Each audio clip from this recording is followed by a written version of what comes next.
half its population was black, and of that, 1/3 were free blacks, the largest such population in the state. Iron industry, edit.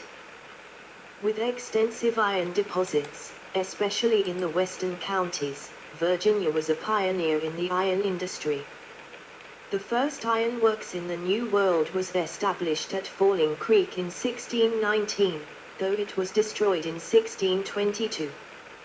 There would eventually grow to be 80 iron works, charcoal furnaces and forges with 7,000 hands at any one time, about 70% of them slaves. Iron masters hired slaves from local slave owners because they were cheaper than white workers, easier to control, and could not switch to a better employer. But the work ethic was weak, because the wages went to the owner, not to the workers, who were forced to work hard, were poorly fed and clothed, and were separated from their families. Virginia's industry increasingly fell behind Pennsylvania, New Jersey and Ohio, which relied on free labor. Bradford, 1959, recounts the many complaints about slave laborers and argues the over-reliance on slaves contributed to the failure of the iron masters to adopt improved methods of production for fear the slaves would sabotage them. Most of the blacks were unskilled manual laborers, although Lewis, 1977, reports that some were in skilled positions. Civil War, edit. Main article, Virginia in the American Civil War. Virginia at first refused to join the Confederacy but did so after President Lincoln on the 15th of April called for troops from all states. That meant federal troops crossing Virginia on the way south to subdue South Carolina. On the 17th of April, 1861, the convention voted to secede, and voters ratified the decision on the 23rd of May.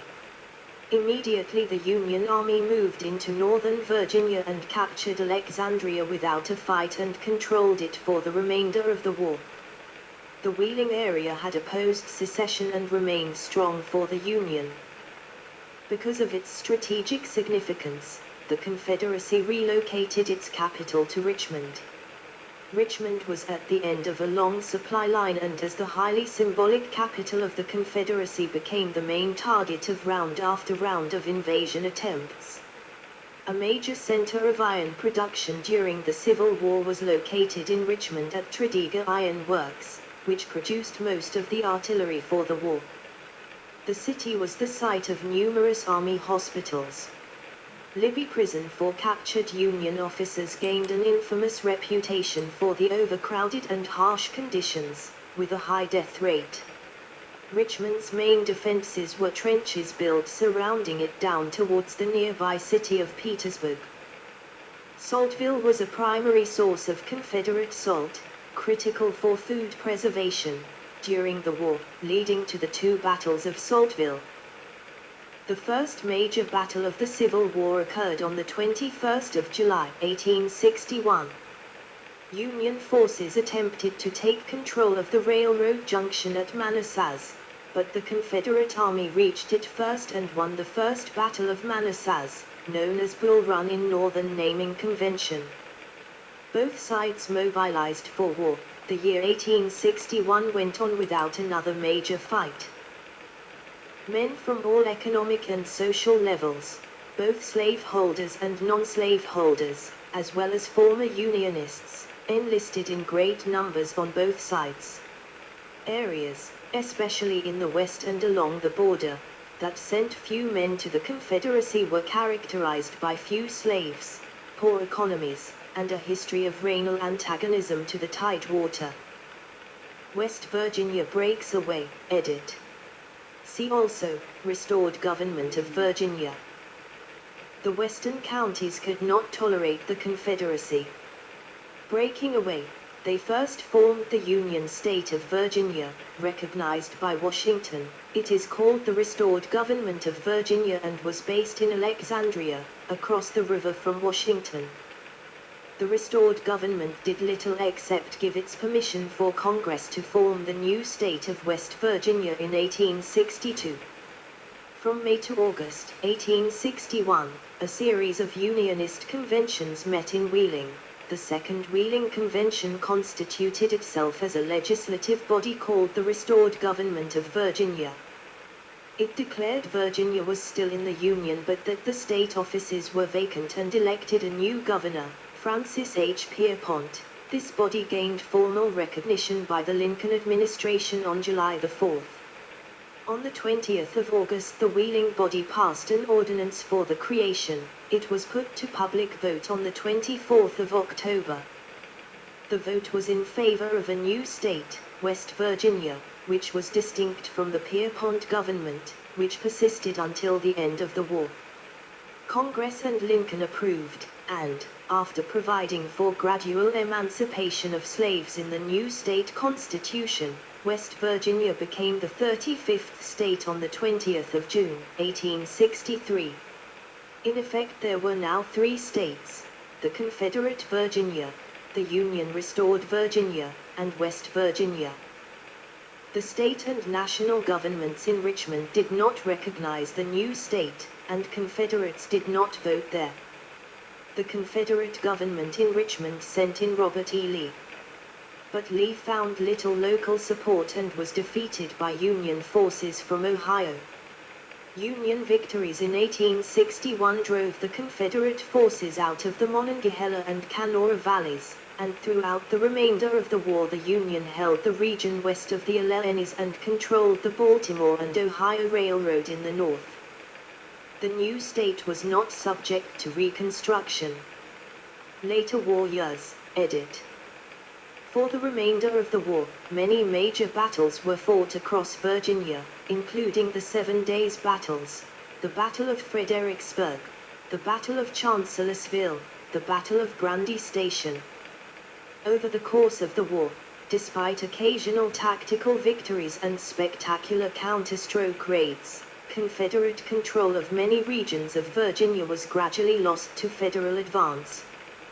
By October 1862 the northern 9th and 10th congressional districts along the Potomac were under Union control.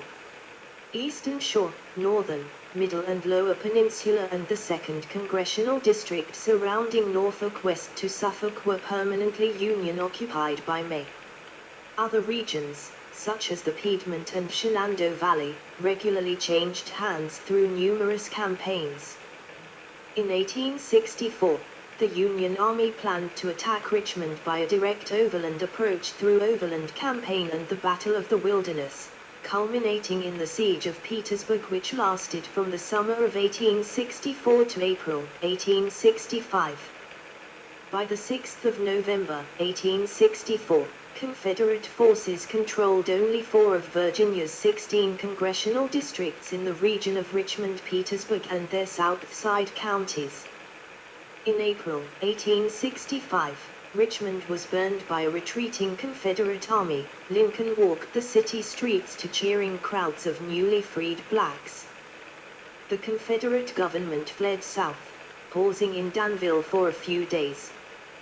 The end came when Lee surrendered to Ulysses Grant at Appomattox on the 9th of April, 1865. Reconstruction, edit. Further information, Reconstruction era. Virginia had been devastated by the war, with the infrastructure, such as railroads, in ruins, many plantations burned out, and large numbers of refugees without jobs, food or supplies beyond rations provided by the Union Army, especially its Freedmen's Bureau.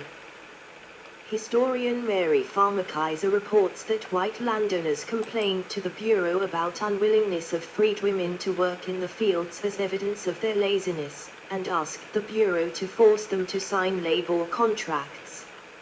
In response, many Bureau officials readily condemned the withdrawal of freed women from the workforce as well as the henpecked husbands who allowed it. While the Bureau did not force freed women to work, it did force freedmen to work or be arrested as vagrants. Furthermore, agents urged poor unmarried mothers to give their older children up as apprentices to work for white masters. Farmer Kaiser concludes that freed women found both an ally and an enemy in the Bureau. There were three phases in Virginia's Reconstruction era: wartime, presidential, and congressional. Immediately after the war, President Andrew Johnson recognized the Francis Harrison Pierpont government as legitimate and restored local government. The Virginia legislature passed black codes that severely restricted freedmen's mobility and rights. They had only limited rights and were not considered citizens, nor could they vote. The state ratified the 13th Amendment to abolish slavery and revoked the 1861 Ordinance of Secession. Johnson was satisfied that Reconstruction was complete. Other Republicans in Congress refused to seat the newly elected state delegation. The Radicals wanted better evidence that slavery and similar methods of serfdom had been abolished, and the freedmen given rights of citizens. They also were concerned that Virginia leaders had not renounced Confederate nationalism. After winning large majorities in the 1866 national election, the Radical Republicans gained power in Congress. They put Virginia, and 9 other ex-Confederate states, under military rule. Virginia was administered as the first military district in 1867-69 under General John Schofield. Meanwhile, the freedmen became politically active by joining the pro-Republican Union League, holding conventions, and demanding universal male suffrage and equal treatment under the law, as well as demanding disfranchisement of ex-Confederates and the seizure of their plantations. McDonough, finding that Schofield was criticized by conservative whites for supporting the radical cause on the one hand, and attacked on the other by radicals for thinking black suffrage was premature on the other, concludes that he performed admirably by following a middle course between extremes. Increasingly, a deep split opened up in the Republican ranks. The moderate element had national support and called itself true Republicans. The more radical element set out to disfranchise whites, such as not allowing a man to hold office if he was a private in the Confederate Army, or had sold food to the Confederate government, plus land reform. About 20,000 former Confederates were denied the right to vote in the 1867 election. In 1867, radical James Hunnicutt, 1814-1880, a white preacher, editor and scalawag, white Southerners supporting Reconstruction, mobilized the black Republican vote by calling for the confiscation of all plantations and turning the land over to freedmen and poor whites. The true Republicans, the moderates, led by former Whigs, businessmen and planters, while supportive of black suffrage, drew the line at property confiscation. A compromise was reached calling for confiscation if the planters tried to intimidate black voters. Hunnicutt's coalition took control of the Republican Party, and began to demand the permanent disfranchisement of all whites who had supported the Confederacy. The Virginia Republican Party became permanently split, and many moderate Republicans switched to the opposition conservatives. The Radicals won the 1867 election for delegates to a constitutional convention. An industrial school set up for former slaves in Richmond during Reconstruction era.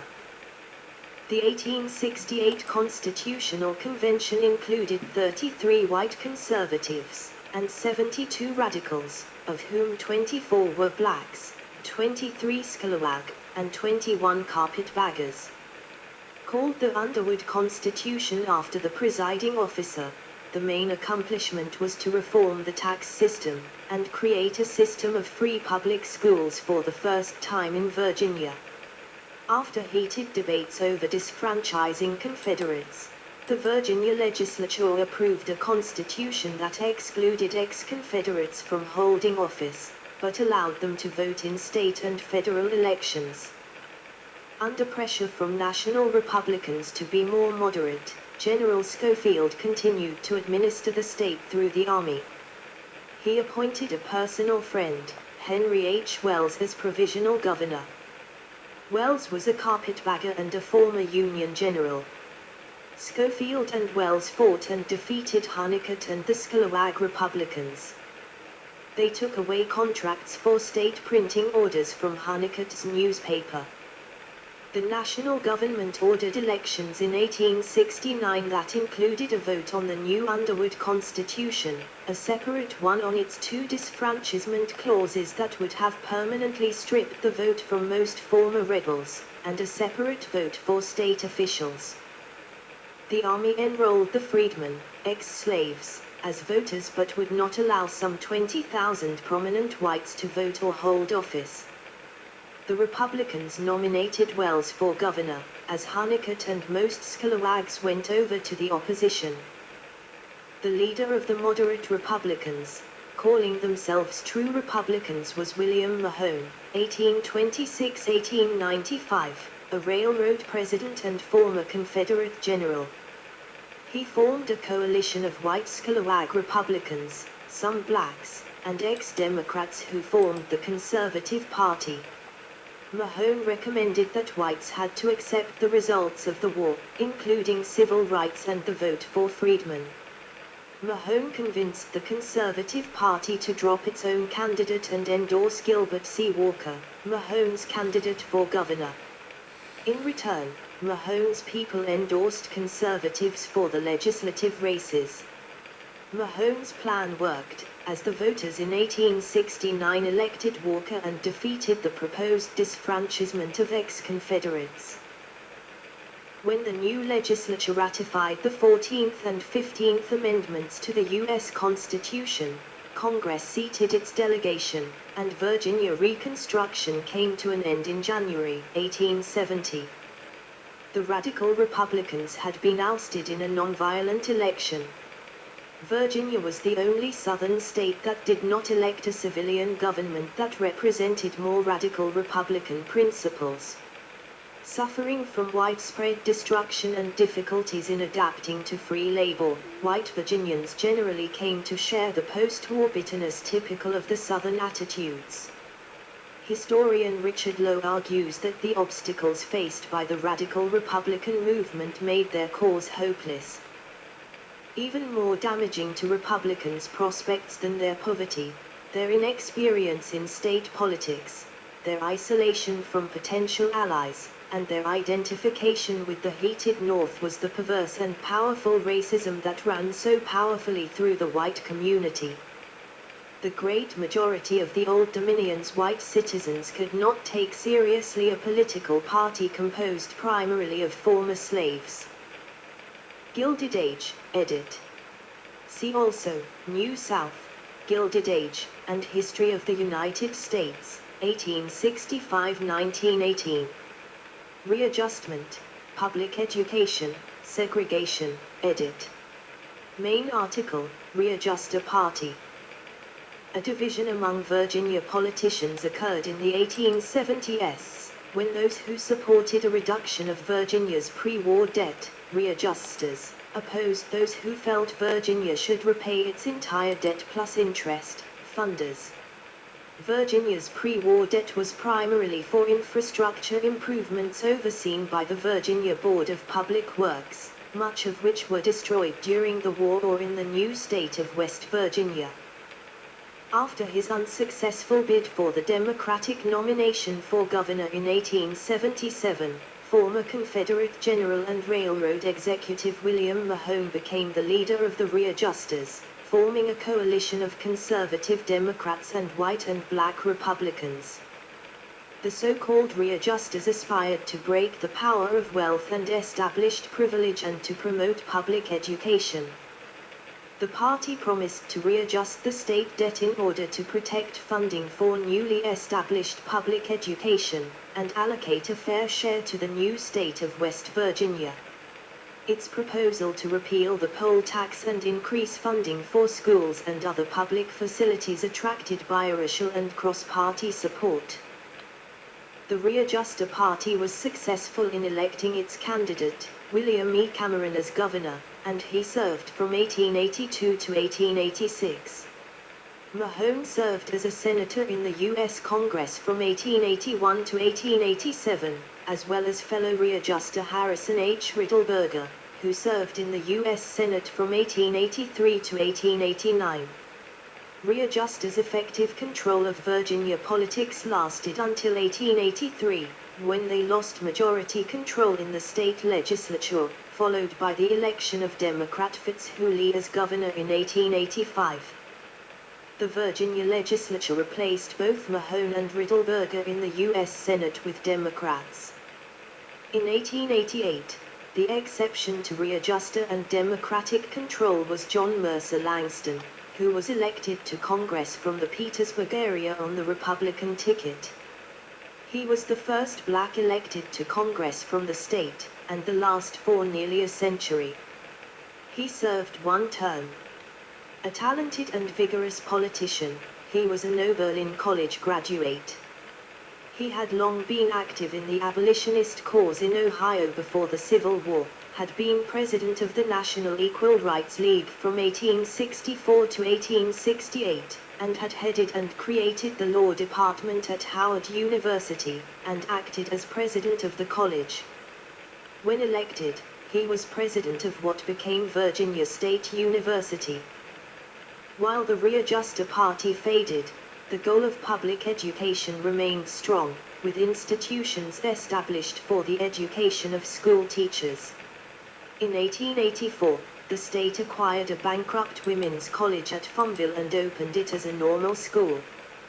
Growth of public education led to the need for additional teachers. In 1908, 2 additional normal schools were established, one at Fredericksburg and one at Harrisonburg, and in 1910, one at Radford. After the Readjuster Party disappeared, Virginia Democrats rapidly passed legislation and constitutional amendments that effectively disfranchised African Americans and many poor whites, through the use of poll taxes and literacy tests. They created white, one-party rule under the Democratic Party for the next 80 years. White state legislators passed statutes that restored white supremacy through imposition of Jim Crow segregation. In 1902, Virginia passed a new constitution that reduced voter registration. Railroad and industrial growth, edit. In addition to those that were rebuilt, new railroads developed after the Civil War. In 1868, under Railroad Baron Collis P. Huntington, the Virginia Central Railroad was merged and transformed into the Chesapeake and Ohio Railroad. In 1870, several railroads were merged to form the Atlantic, Mississippi and Ohio Railroad, later renamed Norfolk and Western. In 1880, the towpath of the now-defunct James River and Kanawha Canal was transformed into the Richmond and Allegheny Railroad, which within a decade would merge into the Chesapeake and Ohio Railway. Others would include the Southern Railroad, the Seaboard Air Line, and the Atlantic Coast Line. Still others would eventually reach into Virginia, including the Baltimore and Ohio and the Pennsylvania Railroad. The rebuilt Richmond, Fredericksburg, and Potomac Railroad eventually was linked to Washington, D.C. In the 1880s, the Pocahontas coalfield opened up in far southwest Virginia, with others to follow, in turn providing more demand for railroads transportation.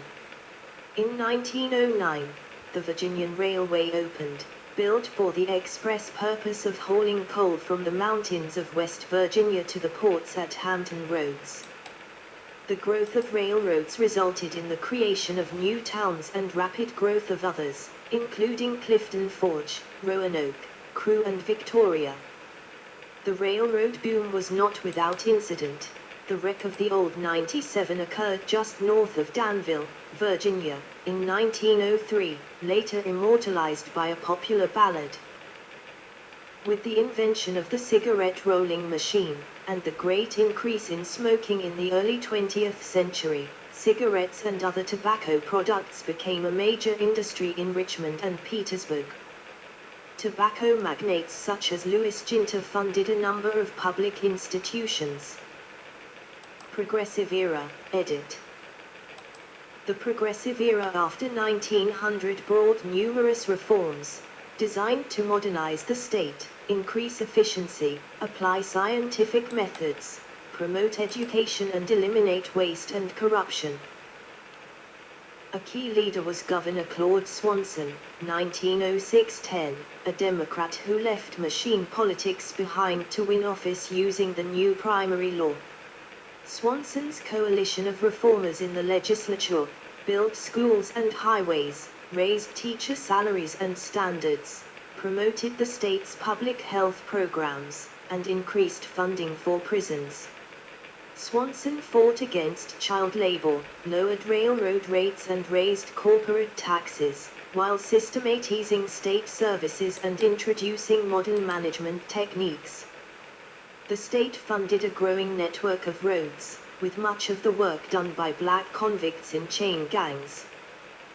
After Swanson moved to the U.S. Senate in 1910, he promoted progressivism at the national level as a supporter of President Woodrow Wilson, who had been born in Virginia and was considered a native son.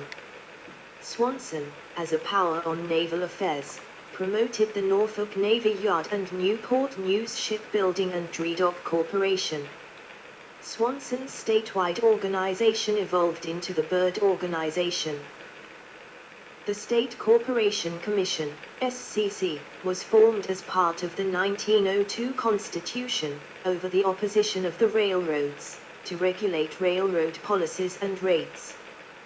The SCC was independent of parties, courts, and big businesses, and was designed to maximize the public interest. It became an effective agency, which especially pleased local merchants by keeping rates low.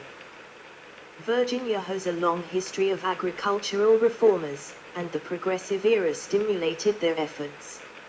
Rural areas suffered persistent problems, such as declining populations, widespread illiteracy, poor farming techniques, and debilitating diseases among both farm animals and farm families.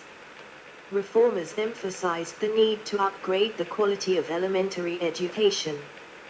With federal help, they set up a county agent system, today the Virginia Cooperative Extension, that taught farmers the latest scientific methods for dealing with tobacco and other crops, and farm housewives how to maximize their efficiency in the kitchen and nursery.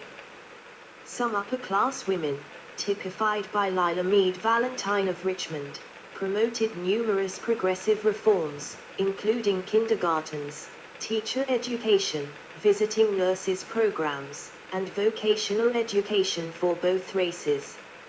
Middle-class white women were especially active in the prohibition movement.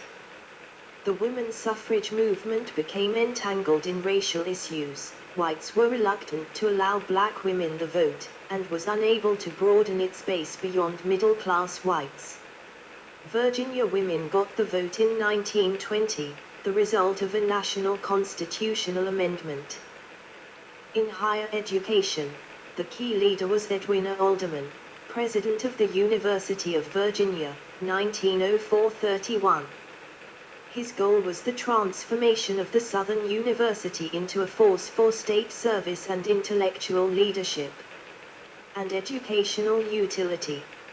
Alderman successfully professionalized and modernized the state's system of higher education. He promoted international standards of scholarship, and a statewide network of extension services. Joined by other college presidents, he promoted the Virginia Education Commission, created in 1910. Alderman's crusade encountered some resistance from traditionalists, and never challenged the Jim Crow system of segregated schooling. While the progressives were modernizers, there was also a surge of interest in Virginia traditions and heritage, especially among the aristocratic First Families of Virginia, FFV. The Association for the Preservation of Virginia Antiquities, APVA, founded in Williamsburg in 1889, emphasized patriotism in the name of Virginia's 18th-century founding fathers. In 1907, the Jamestown Exposition was held near Norfolk to celebrate the tricentennial of the arrival of the first English colonists and the founding of Jamestown. Attended by numerous federal dignitaries, and serving as the launch point for the Great White Fleet, The Jamestown Exposition also spurred interest in the military potential of the area. The site of the exposition would later become, in 1917, the location of the Norfolk Naval Station. The proximity to Washington, D.C., the moderate climate, and strategic location of a large harbor at the center of the Atlantic seaboard made Virginia a key location during World War I for new military installations.